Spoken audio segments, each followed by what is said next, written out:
Born on August 6, 1917, in Bridgeport, Connecticut, Robert Mitchum's early life was filled with struggle and loss. At the age of 2, Mitchum's father, a railroad worker, tragically died in an accident, forcing his mother to raise 3 children during the hardships of the Great Depression. Mitchum's teenage years were marked by rebellion and restlessness. He wandered across the United States, working various odd jobs from ditch digging to boxing. His time spent on a Georgia chain gang after a vagrancy arrest added to his tough persona, forming the foundation of the gritty characters he would later play on screen. Beneath his rugged exterior, Mitchum was also introspective and artistic, exploring poetry and ghostwriting for astrologer Carol Ryder before stumbling into acting. Hollywood beginnings. From bit parts to recognition, Mitchum's journey into Hollywood was anything but traditional. Initially, he took on small roles in B-movies and westerns during the early 1940s, supporting his young family. His entry into the world of cinema was a blend of necessity and opportunity. But it wasn't long before his distinctive presence and rugged charisma caught the attention of Hollywood's top casting directors. His big break came in 1945 with the film Story of G.I. Joe, which earned him an Academy Award nomination for Best Supporting Actor. This marked the beginning of his ascent as one of the most memorable figures in film history, known for playing tough, morally complex characters that seemed to mirror the man himself. The film noir era. Mitchum's defining roles. Throughout the late 1940s and 1950s, Mitchum cemented his place in film history with a string of iconic roles in the film noir genre. His deep voice, brooding presence, and minimalist acting style made him the quintessential noir hero. Films like Out of the Past, 1947, Crossfire, 1947, and The Big Steal, 1949, showcased his ability to embody the tough, world-weary protagonists who existed in the morally gray areas of society. Unlike other actors who played heroes with clear moral compasses, Mitchum's characters were often deeply flawed, embodying the complexities of real life. His quiet intensity made him stand out, and he quickly became synonymous with the genre, drawing audiences into the darker, more nuanced corners of the human experience. Versatility across genres, from villains to heroes. While Mitchum made a name for himself in the noir world, his versatility as an actor went beyond one genre. He seamlessly transitioned into a variety of roles, proving his range. In The Night of the Hunter, 1955, he played the chilling Reverend Harry Powell, one of cinema's most terrifying villains. His portrayal of a preacher with love and hate tattooed on his knuckles is still regarded as one of the greatest performances in film history.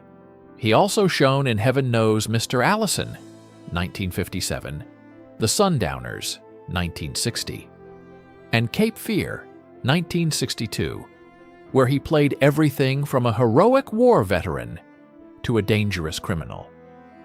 His ability to shift between sympathetic and menacing roles kept him at the forefront of Hollywood, earning him both critical and audience acclaim. Hollywood rebel, Mitchum's reputation. Off-screen, Robert Mitchum's rebellious nature set him apart from the conventional Hollywood elite. He had little patience for the trappings of fame and was known for his sardonic wit and disdain for the superficiality of the industry. Mitchum once quipped, "People think I have an interesting walk. Hell, I'm just trying to hold my gut in," revealing his self-deprecating humor and discomfort with the celebrity spotlight. His 1948 arrest for marijuana possession though scandalous at the time, didn't harm his career, but instead solidified his image as a Hollywood bad boy. Mitchum's disregard for fame's pomp and circumstance made him a unique figure, embodying authenticity and living by his own rules in an industry often obsessed with image and status. Maturing with age, the later years of Mitchum's career. As Mitchum aged, his career continued to evolve. In the 1970s, he shifted into more mature roles, playing characters who reflected the wisdom and experience that came with age.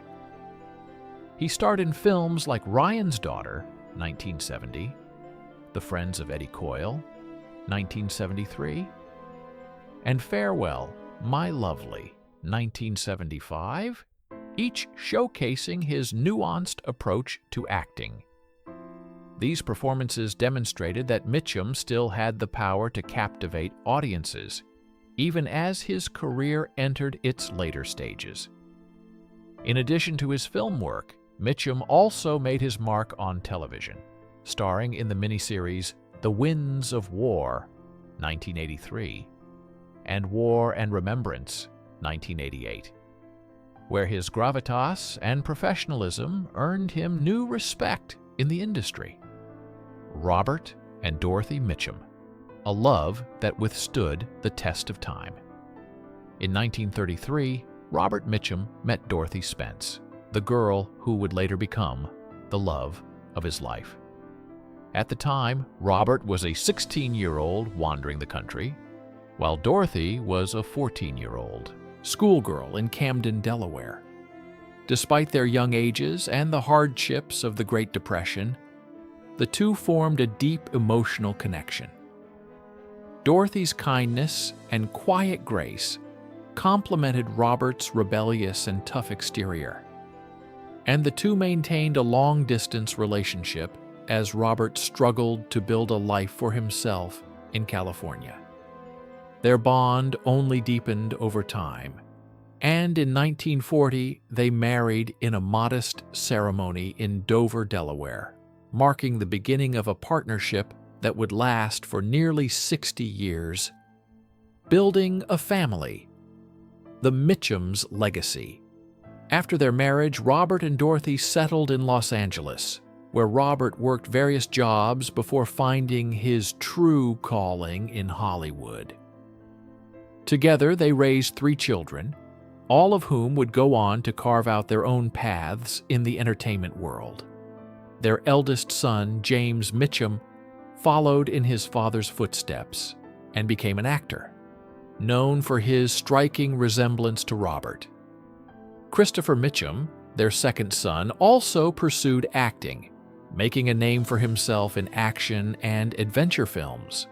Their daughter, Patrine, chose a different path, becoming a respected writer who later authored works about the film industry and her father's remarkable life.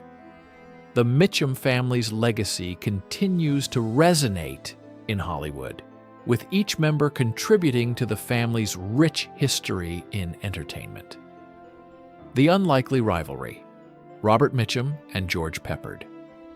Throughout his long career, Robert Mitchum worked with many actors, but few seem to have irritated him as much as George Peppard. Known for his role in Breakfast at Tiffany's and later The A-Team, Peppard was the opposite of Mitchum in many ways. While Mitchum was known for his raw authenticity, Peppard was seen as more polished and theatrical, often indulging in vanity and performance even when the cameras weren't rolling. Mitchum famously expressed his disdain for Peppard, calling him a son of a pepper, and criticizing his inflated sense of self-importance. According to Mitchum, Peppard's lack of respect for veterans of the industry, as well as his tendency to treat others poorly, was something Mitchum could never forgive. For Mitchum, decency was paramount, and Peppard's arrogance represented everything Mitchum despised. The clash of philosophies, Mitchum versus Peppard. Mitchum's dislike for Peppard wasn't simply personal. it was also philosophical. Mitchum, known for his minimalist approach to acting, believed that less was more. He trusted his instincts, using restraint and subtlety to communicate the essence of his character. Peppard, on the other hand, was theatrical and obsessed with overanalyzing every line and performance. Their contrasting methods and attitudes created a deep rift between the two. Mitchum found Peppard's ego and constant need for validation exhausting, while Peppard considered Mitchum's effortless style lazy and unrefined. Their rivalry, though never explicitly confrontational, simmered beneath the surface for years, fueled by their different approaches to acting and life. Karma and legacy. The decline of Peppard's career.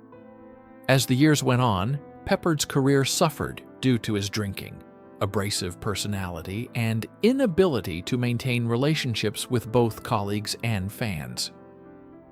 Mitchum, though never one to gloat over another's misfortune, found a sense of grim satisfaction in seeing Peppard's decline.